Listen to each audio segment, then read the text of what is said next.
the Coast Guard isn't a great fit in the Department of National Defense. I think it's a terrible fit in the Department of Fisheries and Oceans. And so I think it's a very good thing that it's moving. And so better DND than DFO.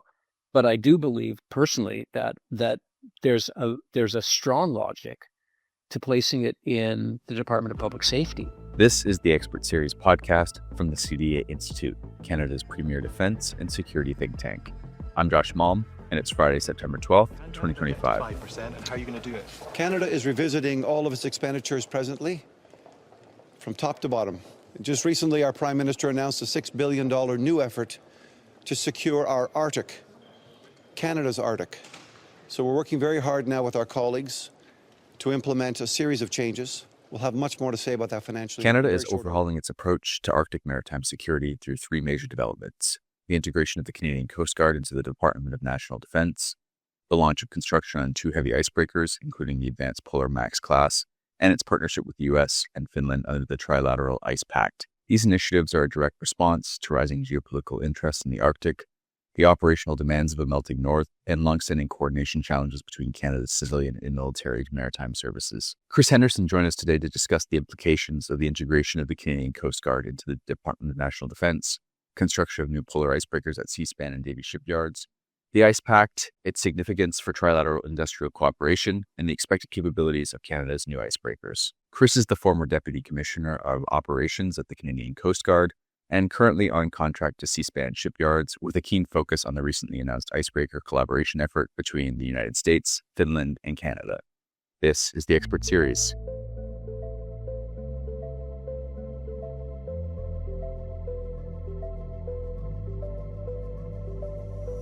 In November of last year, I think it was, Canada signed the Ice Pact with Finland and the United States. Early this year, contracts were awarded to, I believe, Seaspan and Davie to begin building the new icebreakers. And recently in August, construction began in earnest on the Polar Max, and the Canadian Coast Guard was formally integrated into the defense team. So with this said, Chris, could we maybe start talking about the integration of the Coast Guard into DND, what has been driving that, and what you think maybe some of the implications will be? Sure, Josh. Well, first, before we do that, let me just back up a little bit and just add a bit of extra info to the description you made about the Ice Pact. It was actually announced in July of last year at the NATO summit in Washington, which I think is important because the context of it being certainly a tripartite agreement, but announced at a NATO leaders summit is kind of a big deal and shows the importance of it. The November event was the signing of the Memorandum of Understanding between Finland, Canada, and the United States, which was, unnecessary activity, but not quite as important, I think, as the connection with the NATO summit. So I think that's important context for listeners to understand. The second thing is you mentioned that construction got underway on the Polar Max in August. It's equally important that listeners understand that construction got underway for the polar icebreaker at Seaspan shipyards in Vancouver in April. So there are two PC2 Polar Code 2 size icebreakers, major heavy ships that are under construction concurrently. And it's going to be a great day for the Canadian Coast Guard when those ships are finally in their hands. So you asked about the integration of the Coast Guard in the Department of National Defense and implications about that. And there are many implications, and I think most of them are extremely positive. And I think at the most fundamental level is that shortening of sort of lines of coordination between the two major fleets in the Canadian government operates for safety of life at sea and defense of Canada from the seaward approaches. There's a long history of cooperation, very effective cooperation between the Royal Canadian Navy and the Canadian Coast Guard. So the two organizations working well together is nothing new. But being able to be closer together on a day-to-day basis with all the benefits that come from tight relationships between individuals, common operating procedures, a better understanding, learning to speak each other's language, I think will really help in both the short term and the longer term. I think there are a couple of myths that need to be addressed, or at least questions that, I don't have the answers to, but I suspect I can make a fairly reasonably educated guess about how things will unfold here. Firstly, I think there are questions about whether or not the Canadian Armed Forces will swallow up the Coast Guard lock, stock, and barrel, and it will cease to exist in its essence. And I think that is not what is going to happen. I do not believe that the Coast Guard is going to become a militarized organization, nor do I think Canada should do that. I think that would be a mistake. I do personally believe that there is a definite law enforcement role for the Coast Guard to play at sea, and there'd be a lot of work that would need to go into making that happen, but it is doable and something that I think is worth pursuing, but that's a different topic or conversation. The other myth is that this was done solely to boost Canada's defense spending numbers, and I think people can be forgiven for drawing that conclusion. It certainly comes within the context of the government of Canada facing enormous pressure from particularly the United States, but all throughout NATO, to increase its defense spending. But the size of the Coast Guard budget, to be frank with you, isn't large enough to make a difference, a material difference in overall Canadian defense spending that would get us out of the penalty box. Right, where that's going to happen is the decisions that were announced in June by Prime Minister Carney. We'll see whether they get followed through on, but if they are, and we do actually increase that defense spending the way the government has announced, then that's a very, very good thing. But it won't be because the Coast Guard got moved to DND.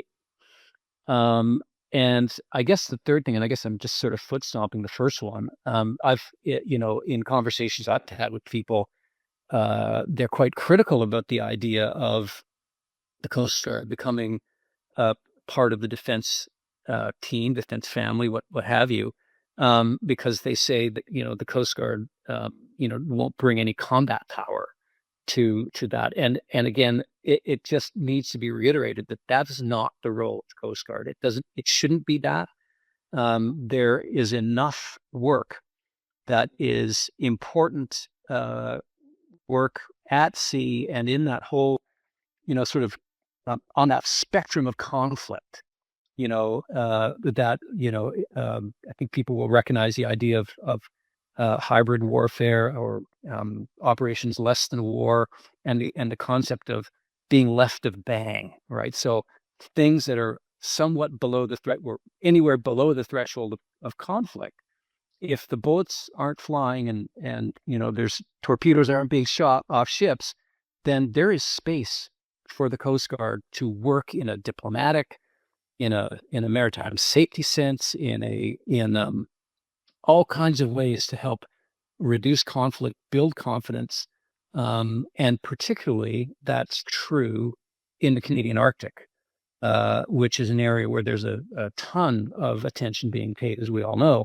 And that attention has been increasing over the last 5, 10, 15 years, particularly as climate change kicks in and the nature of that environment changes dramatically from day to day. So lots and lots of implications. I think most of them are good. And I think there understandably is going to be trepidation, most notably within the Coast Guard, the people wondering what's going to be happening to them. And I would say within DND, who, the people inside that institution have a lot on their plates. But I think in the long run, it is a positive all around. I'm wondering if you can touch a bit on how you see what is an unarmed unionized service being integrated in the department, and if it might require any additional legislation, or maybe even how you see its reporting relationship within the department. If we're getting into the weeds a bit here, but yeah, sure. So unions, legislation, and reporting. Well, first thing is the Department of National Defense is no stranger to unions. They have their own defense-specific unions. They understand collective bargaining. They've been through, tumultuous strike situations in the past. DND knows how to work with unions and what the implications of that are. Adding another union dynamic, or there's more than one union that works with the Coast Guard, so a number of them, is going to be more work, but it's not a fundamental change for the way D&D operates. And I think that leads most directly at the moment into the reporting piece, because it's my understanding that the Coast Guard is going to be reporting, the Commissioner of the Coast Guard will be a direct report to the Deputy Minister, will not be reporting to the Chief of the Defense Staff, precisely because the Coast Guard is an unarmed civilian organization, and it makes much more sense from a logic point of view for that organization to report to a civilian deputy head, not the commander of the Canadian Armed Forces. Legislation is a very interesting question. And at the moment, the Canadian Coast Guard is governed by what I would have to call a pastiche of legislation, little bits and pieces of a bunch of different statutes. Now, there were a couple of big ones. There's the Oceans Act. There's the Canada Shipping Act, 2001. There's more recently the Wrecked, Abandoned, and Hazardous Vessels Act, which is the only one that's unique to the Coast Guard. And there's, bits and pieces in all kinds of other legislation. I contend, and I would propose, submit to if people were to ask me, like if the government were to ask me what would be a good way to do this, I would say create new legislation, create a brand new act, the Canadian Coast Guard Act, enshrine the Coast Guard as its own departmental entity in the machinery of government of Canada, move all of those enabling clauses and sections from other legislation into a single act of Parliament, and then you then have a foundation upon which you can do other things. So if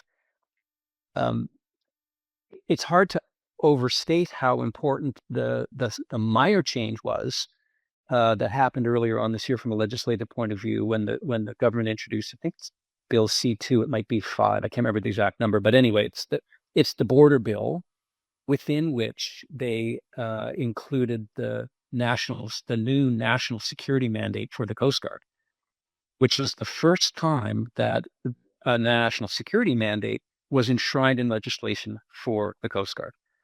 Well, that indicates to me a willingness in the government to continue the evolution of the Coast Guard, to squeeze more juice from the lemon. And if you're going to keep doing that, which I think is a very good thing to do, then a Coast Guard specific act of Parliament is a really great starting place upon which you can build and add more authorities and more detail around what the government of Canada expects the Coast Guard to do. So I also think that would be entirely possible within the context of Coast Guard reporting to DND. Thank you, Chris. I'm wondering if you might be able to zoom out a bit and touch on what this integration of the Coast Guard within DND might say about the government's perception of the international security environment, and building on that, if you could speak about maybe how the Ice Pact fits in with Canada's broader Arctic security goals or strategy. Yeah. So maybe those are two kind of separate questions, but maybe we could start with the first one, what it reflects about the government's perception of the security environment. Well, I think they're very good questions, perceptive one, but I also think they are connected. I think what the integration of the Coast Guard into DND signifies is a recognition within the government that that it needs to do a lot more than it has done to, safeguard the Canadian sovereignty, particularly in the Arctic. It also needs to get more out of every dollar that it invests in that. And having the money that is spent in the Coast Guard be sort of ring-fenced or separated from the rest of it, except relying on bureaucratic cooperation and coordination, doesn't allow for the kind of return on investment. Bring these things together, and you will find it's that principle of warfare, unity of efforts, amassing your forces, bringing things together so that you are shortening lines of communication, improving coordination and control of assets. As I mentioned at the beginning, like the Coast Guard and the Navy, well, not just the Coast Guard and Navy, the Coast Guard and all of the Canadian Armed Forces, because they work closely with the Rangers and closely with the RCAF on search and rescue. They work really, really well together. But you want to be able to get more out of the investment that you put in. So I see that change in machinery of government as a recognition that the government of Canada knows that it has to put its money where its mouth is when it talks about sovereignty in the Canadian Arctic. That it has to be able to, demonstrate in material ways to allies and adversaries that we're not just about sending you a démarche. If you're going to come into our backyard, you're going to be met with a presence. Ideally, that presence will be a peaceful, welcoming one, but you're going to be met with a much more forceful one if you're here to do something wrong. And so to me, that's where I see that's the significance. And it comes one of the important examples where I think this might help illustrate it is in the generation of what is termed maritime domain awareness. So understanding who's operating in the Canadian Arctic, who's there and what they're doing. And the government of Canada across the board has been panned twice in the last 10 years by the Auditor General for failing to do a good enough job to generate maritime domain awareness. And the Coast Guard stepped up 2 years ago to start doing things to improve that.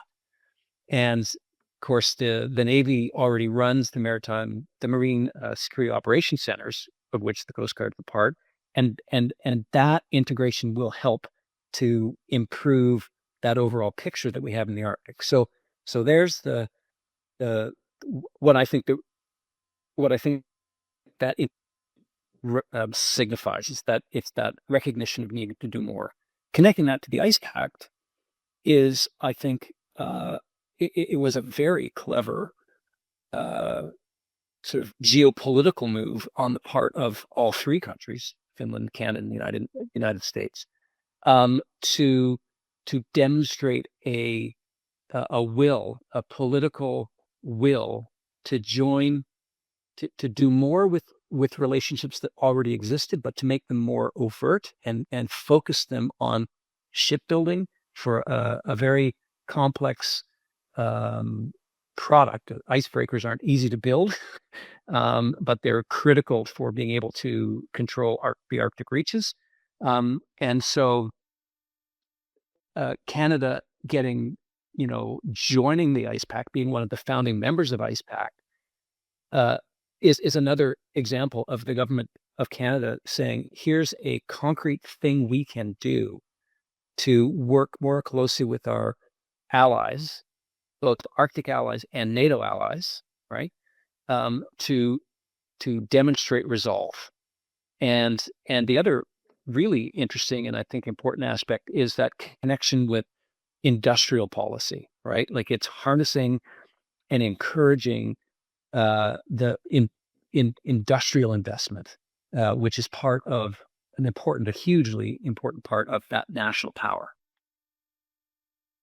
Well, that's a great overview of the Ice Pact as well, Chris. I'm wondering if you might be able to jump into some of the expected tangible outcomes of the pact, maybe over the next few years. And you've touched on some of it already, but maybe we could talk what the expected outcomes or potential is for R&D, joint production, or even technology sharing between our three countries. Mm-hmm. Well, in the shorter term, the Ice Pact is, I think that the biggest thing that we're going to see out of the Ice Pact is the recapitalization of the icebreaker fleet for the United States Coast Guard. And to be frank, that's that's the prize, right? So what will fall out of that, or what I guess will underpin that, is probably a better way of putting it, is the fact that the best of the best in icebreaker technology and construction will be brought together, and from Canada and Finland, right, to help the United States first build its first new icebreakers, like new purpose-built icebreakers. Yes, they've recently purchased a commercial ice-capable ship that's painted red and white and is operating as a U.S. Coast Guard cutter, but it'll be the first purpose-built icebreakers for the U.S. Coast Guard in, I don't know what it is, 50 years, something like that. A very long time, too long. And then quickly that will result in know-how and technology and capability and design and all of the things that go into building icebreakers, transplanted back to the United States as the nucleus of really resuscitating and rebuilding a much larger, more capable shipbuilding, icebreaker building capacity in the U.S. And so that's the shorter term, and it will give a boost to, I would predict, Finnish shipbuilding yards and Canadian designs, and there will be, I think, a significant amount of useful workforce development interchange, right? As people move around between the three countries and learn the best from the best, and we'll see process improvements. Are kind of a boring topic, on the surface of it, but literally, if you can't understand and figure out how to move your steel through your stages of construction effectively and efficiently, then the ships aren't going to come out as fast as they're needed or be built as well. So there's all sorts of benefits. And then I think in the longer term, what it also offers up is a way for additional investment in the industrial capacity in all three countries to really focus in on improving designs, improving construction methods. Ultimately, you build a sort of trilateral, if you will, pardon the sort of hackneyed phrase, center of expertise or ecosystem of expertise, then it encourages other allied countries to purchase the same kind of equipment. Then you get benefits of common operating capability. You get ability to enjoy economies of scale, which is good for everybody. It makes engineering, maintenance, life cycle management, training, all of these things become huge benefits for the countries that are involved and for client countries. If a smaller country that isn't part of Ice Pact says, you know what, I had a small Navy or Coast Guard that operates in the Arctic, and we need to recycle or recapitalize our fleet. They're doing this and they're doing it well. Let's go buy them there, right? So there's a market potential. There's a common an interoperability. That's the word I was thinking. I kept saying common operating, but I was thinking interoperability and interchangeability potential, which I think, in operations and activities, in that traditional defense space has been proven to be very beneficial, but is going to be hugely beneficial in the Arctic as well. So lots of potential in the Ice Pact. But what needs to happen to get there is that countries and companies in those countries genuinely need to grasp the nettle of working cooperatively together. There are always going to be national preferences, particularly in shipbuilding. It's one of these interesting places where national preference is a really important thing, and people try to safeguard their own nation's capacity and capability. This is one of those things where everybody's got to put a little bit of water in their wine, and everybody would enjoy an improvement overall.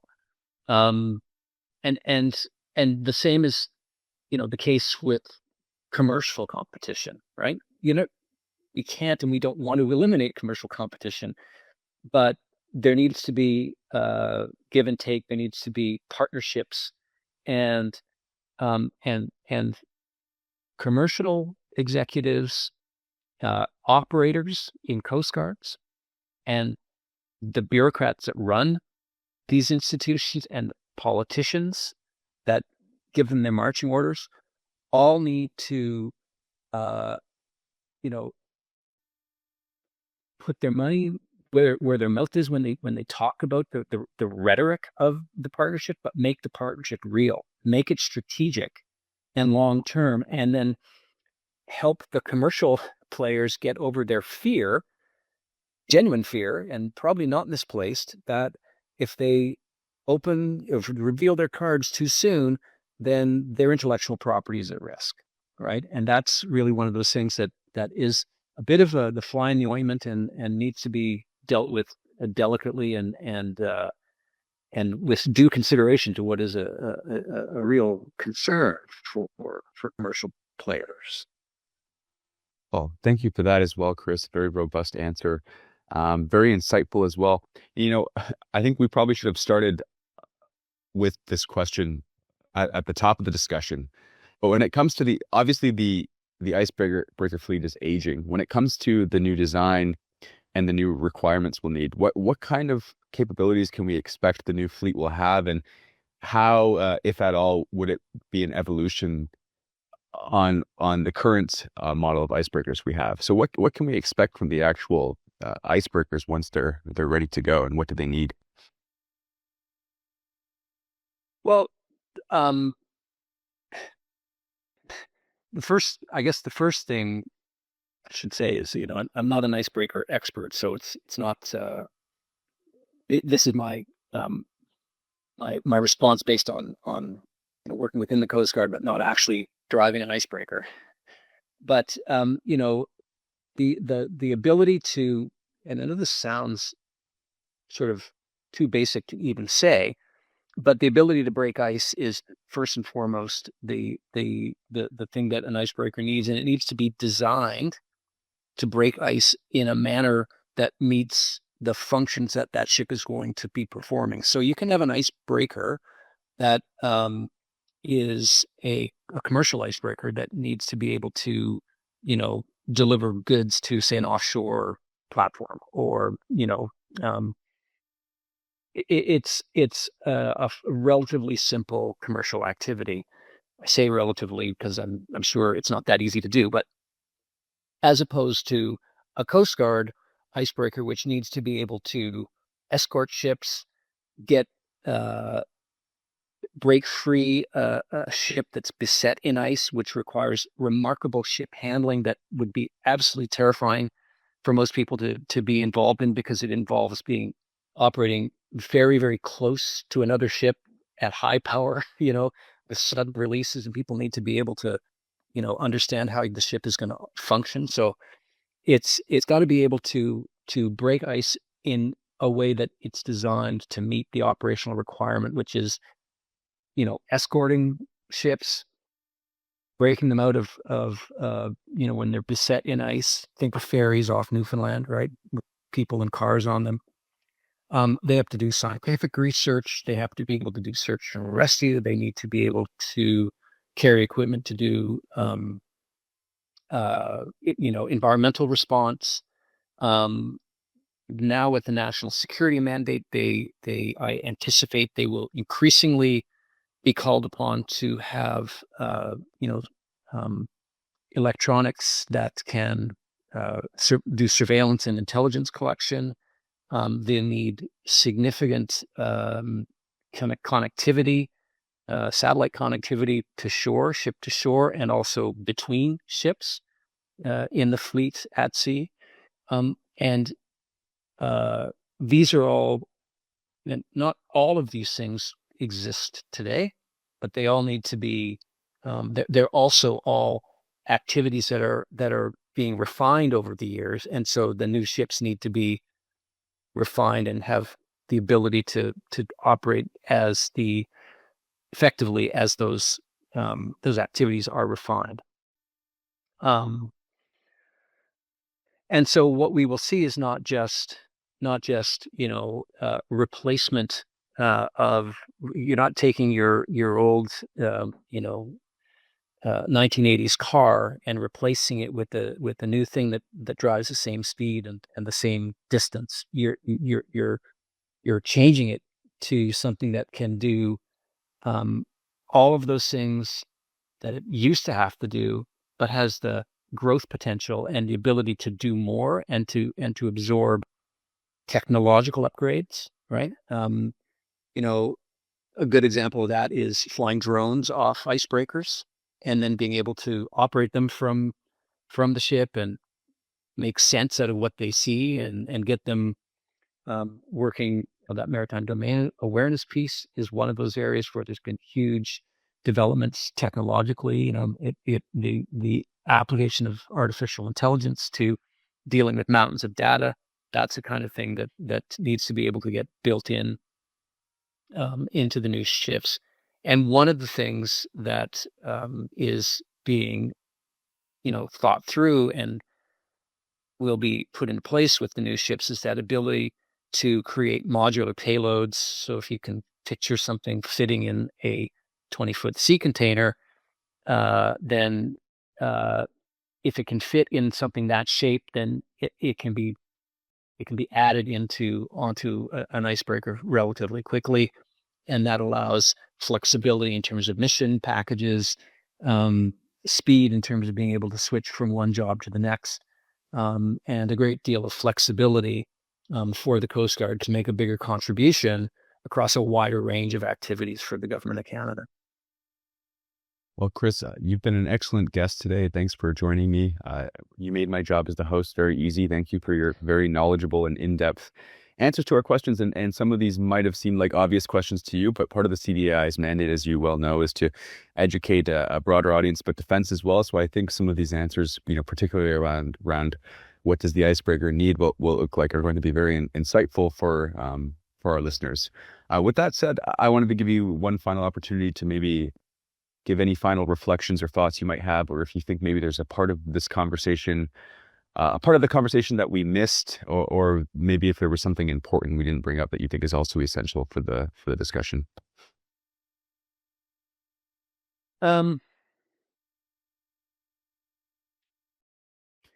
do have, I mean, it's probably more, it's straying away from, I think, the core of what you're trying to get through in this topic area. But when I talked about the legislation, and I was delighted to ask that question, I feel very strongly about the need for a single piece of legislation. I feel very strongly about the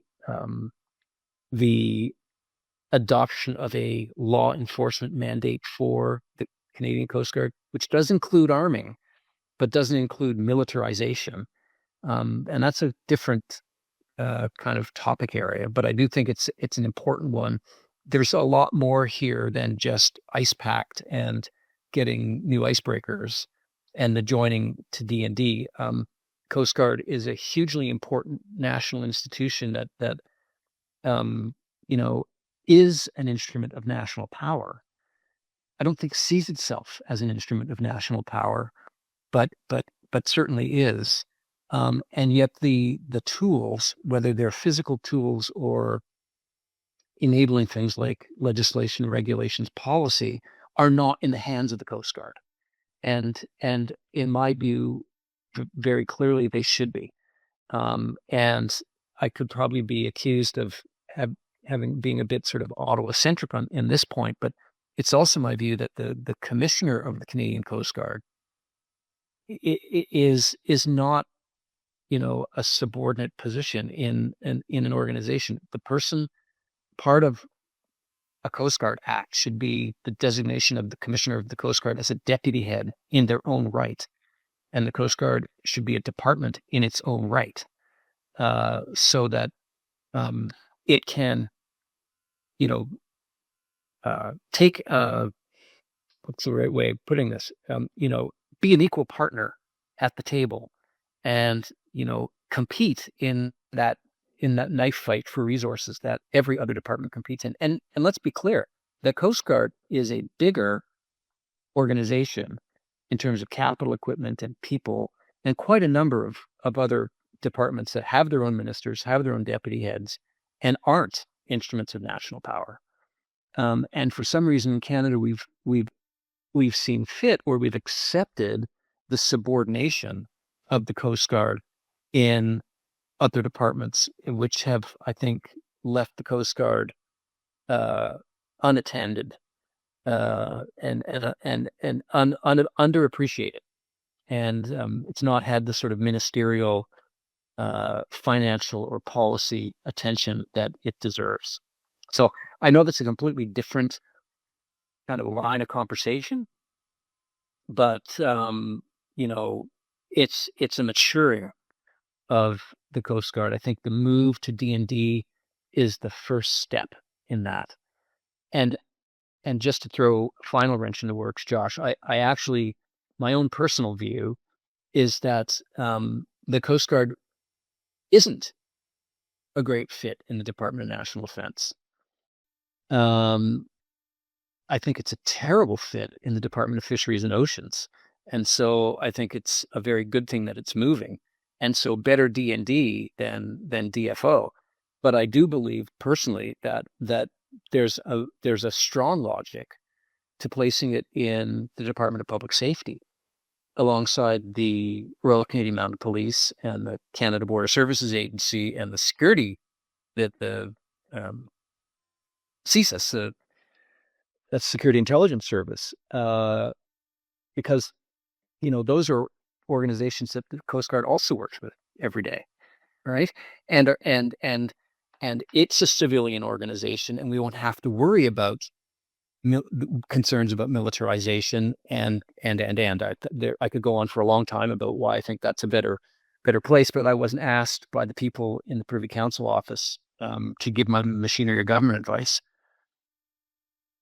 Well, Chris Henderson, thank you so much for joining me today. You raise a lot of great points here at the end. And as you said, we could keep this conversation going between us, I think, for a few hours. So I think we should both keep observing evolutions in the Ice Pact and in the development of the icebreakers. And maybe, like we said before the recording of the podcast, we can get together for a panel sometime in the future and keep this conversation going. But I just want to say thanks for taking time to come on the podcast, Chris. And thank you for all the work you do for the CDA Institute and for sharing your thought leadership today as well.